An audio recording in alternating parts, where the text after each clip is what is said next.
It's ultimately up to you.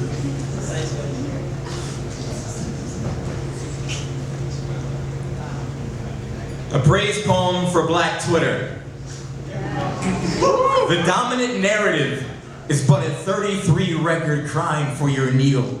Your fierce, intelligent, interlocking fingers by way of hashtag and real talk. Your very being declares what is whiteness, but that which has no need to band together to survive the night. Black Twitter, your potency is best measured in cold blood. Who else could forge trending into a sword? Who else could 16 bar a prayer bead? So many of you are faceless, wreathed in anonymity, sweet genius in shadow. You rock your snark magic, Oscar so white, Paula's best dishes, CNN be like, if they gun me down, say her name, epic break levels, Bernie so black, Bernie made me white. And thank you for the way you took white girls do it better into your own hand.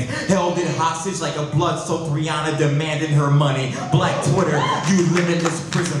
If the internet were a body, I'd envision it a storm. A torrent of spinning winds ripping us out of our sanity. But while we spin, while we thrash, your voices wrap around me like the last words of James Baldwin were not actually his last. Like the command of Bessie Smith found refuge in your voice. You remind me the civil rights movement never died. It put on a bandana and named itself Ferguson. Our blackness being elastic, the way the Underground Railroad reformed to the information highway, Sutton and blunted. Your voices call to me in the night. You clear out your attic. You unlock your door. Sometimes Black Twitter is not there. There are moments when it is less a unified entity than a scatter of tortured geniuses trying to make it until the morning. Sometimes Black Twitter is a collection of human bodies in handcuffs, taken to jail simply for asking why they are being taken to jail. And Black Twitter is vulnerable. It may even be afraid. So many of us promised that if we died in police custody, it was not by our hands. But in honesty, I can't make that promise. How will I know? I've walked the tightrope. I sleep on it.